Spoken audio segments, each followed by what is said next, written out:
There are four major phases of social scientific research, and in each of these phases, there is potential for harm. Harm to the research participants and harm to the researcher himself or herself. Let us go briefly through the phases of research. The first phase we can call the research planning or conceptualization stage, where the output is the research plan or proposal. It is here that the problem for social investigation is formulated, the background or context presented, the rationale and the scope established. Moreover, the objectives are set, previous research are cited, the variables and measures are explicated along with the study framework and the methods for gathering or generating and analyzing the data. Importantly, it is at this phase that the researcher presents his or her credentials for conducting the study and discloses any actual, potential, or perceived conflicts of interest. The second is the data gathering or generation phase, during which the research plan begins to be implemented. At this stage, data are collected using various research methods like asking people directly, observing them, and analyzing materials that they have left behind. The third is the data analysis phase, where the main activities are data cleaning, sorting, processing, and organizing to reveal useful insights.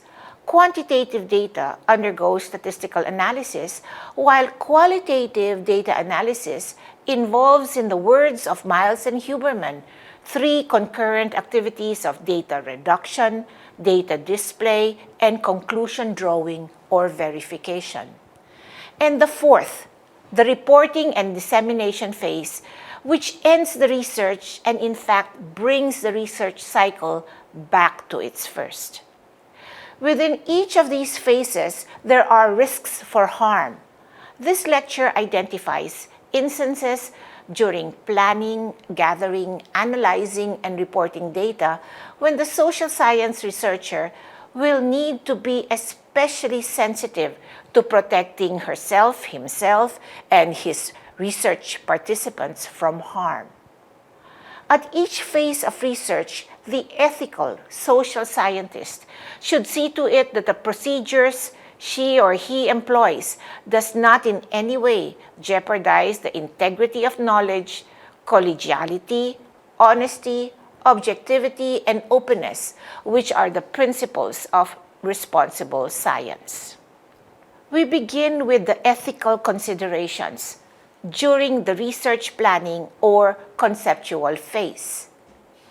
At the problem identification stage, many issues of interest in social research verge on the controversial, sensitive, and even upsetting. For example, a researcher may be keenly interested in how dialogue, discussion, and interaction between parents and their children and among siblings may reduce or even increase anxieties. The ethical researcher needs to, number one, consider the qualifications to do such a study. Does she or he possess the academic background in family therapy? Secondly, consider feasibility of access. Will there be families who will risk allowing a researcher, a stranger to them, enter their homes and hear their intimate family details? Thirdly, consider whether the researcher's intrusion into the scene may aggravate the family situation. During the review of literature, the potential for plagiarism exists as the researcher goes over various materials and becomes overwhelmed by the amount of studies to cite. Researchers need to be reminded, like a broken record, to fully acknowledge all content belonging to others. Conflict of interest for the researcher. Conflicts of interest refer to circumstances which might compromise or call into question a person's ability to faithfully perform interpret and report the findings of the research or situations that may influence them to act in an unprofessional, malicious, or unethical manner. There are many types and sources of conflicts of interest. Some of these include 1. Having vested economic or financial interests in the research and its outcome, such as current and future funding and grants, employment and other professional opportunities, even stock ownership. Second, having personal relationships or superior subordinate power relations with the participants recruited into the study. Third, lacking certain knowledge, qualifications, and expertise that are required for the successful completion of the research. Regardless of one's determination and commitment to conducting the study with honesty and integrity, in spite of conflicting interests, the mere appearance or suggestion of impropriety will nonetheless cast a shadow of doubt on both the researcher and the reliability of the results. Avoiding conflicts of interest must therefore involve developing systems of personal and institutional transparency and accountability.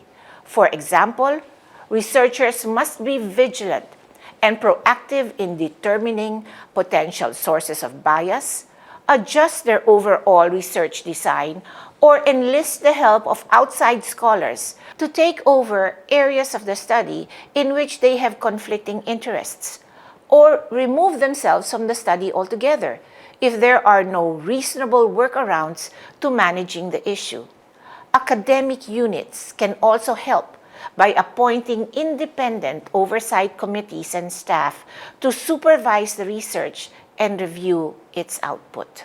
The researcher has to be especially sensitive when study respondents involve children or minors, those who are under 18, and other vulnerable people, for example, the elderly, indigenous peoples, persons with disabilities and in institutional care, the bereaved, prisoners, and others. The ethical social scientist is bound by the principle of voluntary participation. Minors may not be recruited as research participants without parental or guardian permission. All research participants must give their permission to be part of a study, and they must be given pertinent information to make an informed consent to participate. This means it is incumbent on the researcher to provide the necessary information to make a reasoned decision about participating in the study. Ethical considerations during the data gathering or construction phase. Issues relating to the recruitment of research participants. The potential to cause harm upon others exists even before the research properly begins, such as during the recruitment stage. Setting aside obvious ethical transgressions like deception or misleading people into participation, recruitment strategies that place undue influence on would-be respondents still infringe on their right to knowingly and freely consent to their involvement in the research. To avoid this, the researcher must carefully consider the methods, situation, and contexts that participants are recruited into and engaged in the study. Take this scenario, for example.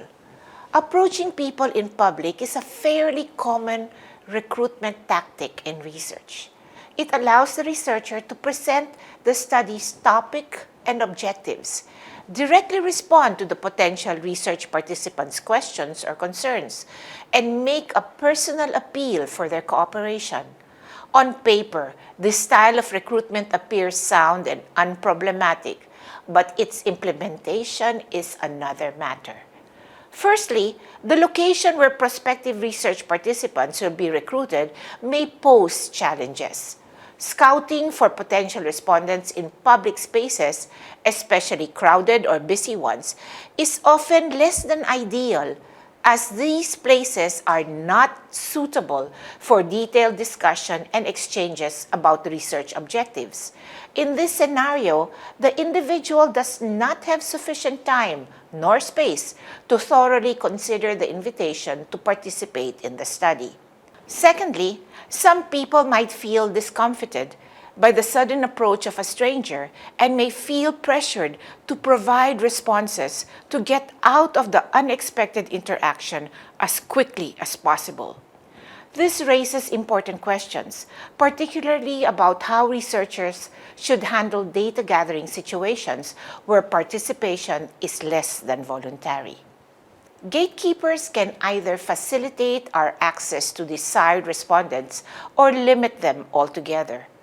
The authority that they wield over individuals has several practical and ethical implications.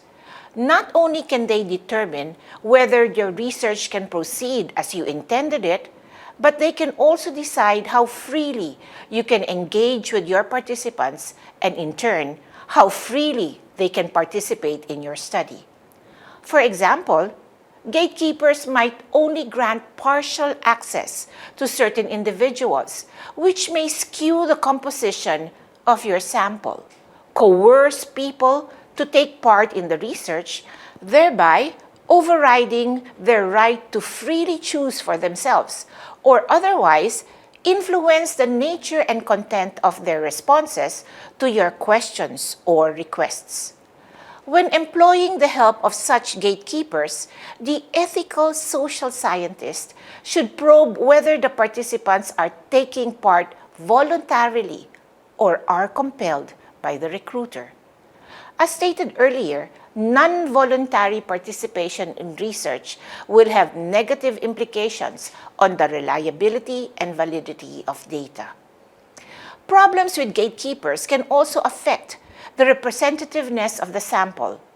In the case of quantitative research designs using probability sampling, are gatekeepers providing an accurate list of the population without missing out potential participants? For example, employees that may give a negative view of an organization. In the case of qualitative research designs using non-probability sampling, are gatekeepers coercing participants to take part and or influencing their responses? On giving incentives. Incentives are payments, monetary or otherwise, offered to encourage participation in a research study.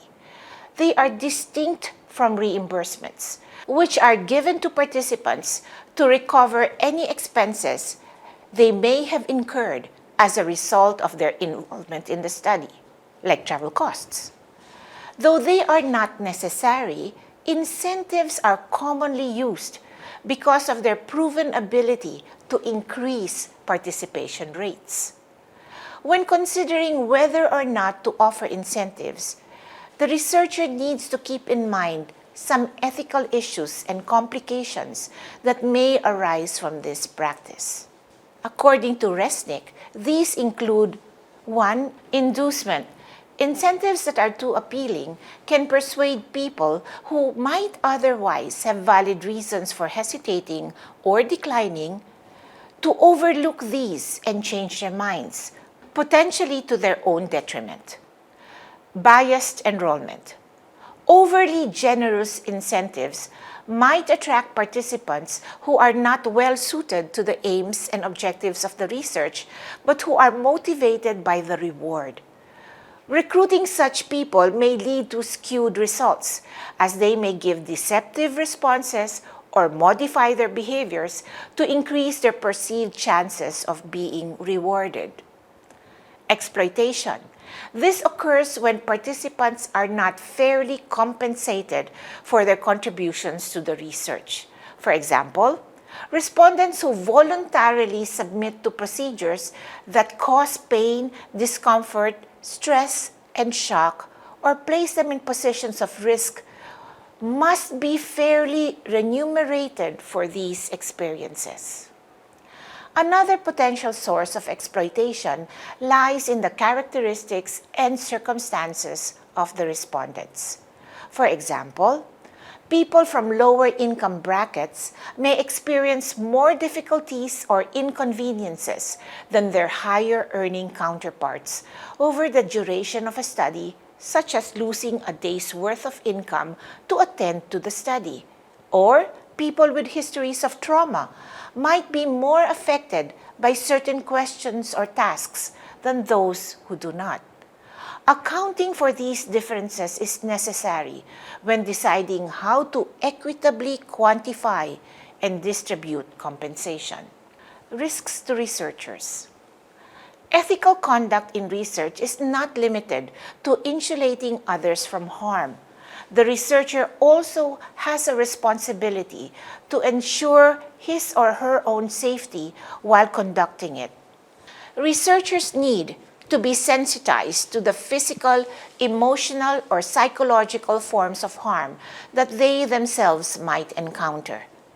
Potential sources of physical harm to the researcher and to the research participants may arise from the location of the data gathering, conducting fieldwork in high crime areas, and in places experiencing extreme weather conditions, fires, earthquakes, volcanic eruptions, tidal surges, and other hazards of the natural physical environment impact on the personal security and safety of the researcher as well as on the research equipment. Moreover, the researcher must be sensitized to the environmental impact of the research study. For example, does the data gathering situation contribute to pollution and buildup of rubbish, to the disturbance of ecosystems, the trampling and harm to animals or plants? Emotional harm may arise as the researcher deals with sensitive and upsetting materials, information, or disclosures obtained during the research. It goes without saying that an adequate support system or appropriate outlets are important for the researcher to deal with these emotions without breaking the seal of confidentiality. And finally, psychological harm can come in the form of abuse, intimidation, or inappropriate behavior from superiors, fellow researchers, or respondents. Addressing this type of harm requires immediate remedies, including the removal of the researcher and the research participants from the venue. Ethical considerations during the data analysis phase. During the data analysis phase of social science research, issues of participant confidentiality and data privacy will still come to fore. We address separately the ethical concerns in quantitative and qualitative data analysis techniques. First, quantitative data analysis. For the most part, the aggregation of data or the summarizing of data when using quantitative data analysis techniques helps protect the anonymity of respondents. However, there are occasions where quantitative data analysis techniques do not protect such anonymity. In the process of analyzing survey data, it could happen that a respondent's identity may be inferred from the subcategorization of responses given in a survey. For instance, in a study of small organizations, especially where people are familiar with each other, comparisons of responses among employee subgroups could unduly put at risk employees as their identities can be tied to responses. Therefore, the researcher needs to consider ways of overcoming such problems, such as aggregating data in tables and setting rules that ensure a minimum number of units are presented before data or information can be presented. Qualitative data analysis often yield rich descriptions that are contextualized, thereby permitting better understanding of the complexity of what is being studied. The manner that qualitative data are analyzed and presented, however, pose potential ethical challenges. Often, there is the desire to preserve the richness of data by presenting qualitative data in its raw form. But there is a danger that such richness exposes research participants to greater risks, since it is more likely that they can be identified through such qualitative data analysis techniques. To avoid breaching participants' confidentiality, it bears repeating that the social science researcher must, 1. Show participants what information about them will be presented or displayed. 2. Get their permission to share their personally identifiable information, especially quotations attributable to them. 3. Ask them to validate their statements and opinions expressed in line with the study. And 4. Use different names or pseudonyms for individuals and organizations so that the research participants cannot be identified. Whether one is doing quantitative and qualitative analysis, here is good advice from the social researcher Earl Bobby. Describe all aspects of quantitative analysis in sufficient detail to permit a secondary analyst to replicate the analysis from the same body of data. This means that he or she should be able to create the same indexes and scales, produce the same tables, arrive at the same regression equations, and so forth. If doing qualitative analysis, provide enough detail that the researcher has a sense of having made the observations with you. Presenting only the data that supports your interpretations is not sufficient. You must also share the data that conflict with the way you've made sense of things. Ultimately, the researcher should provide enough information that the reader might reach a different conclusion, though the researcher hopes that her or his makes the most sense. Ethical considerations during the reporting phase. It goes without saying that the ethical social scientist has a duty to be completely honest and forthright in reporting research results to avoid any intentional or unintentional misunderstandings and ambiguities. This honesty in data reporting can be done in several ways.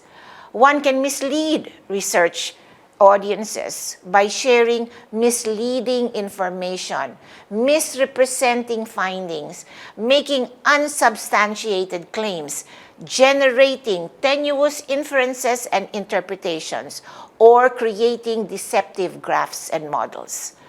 One of the simplest ways to avoid miscommunication and ensure transparency is by using clear, simple language that avoids the use of unnecessary rhetorical affectations that add no substance to the report. Lastly, it is important that you give appropriate credit when using other people's work by citing your sources. The use of citations is not limited to information, quotes, or images that are included or referred to in your work, but also to the ideas and specific words or phrases that originally belonged to someone else.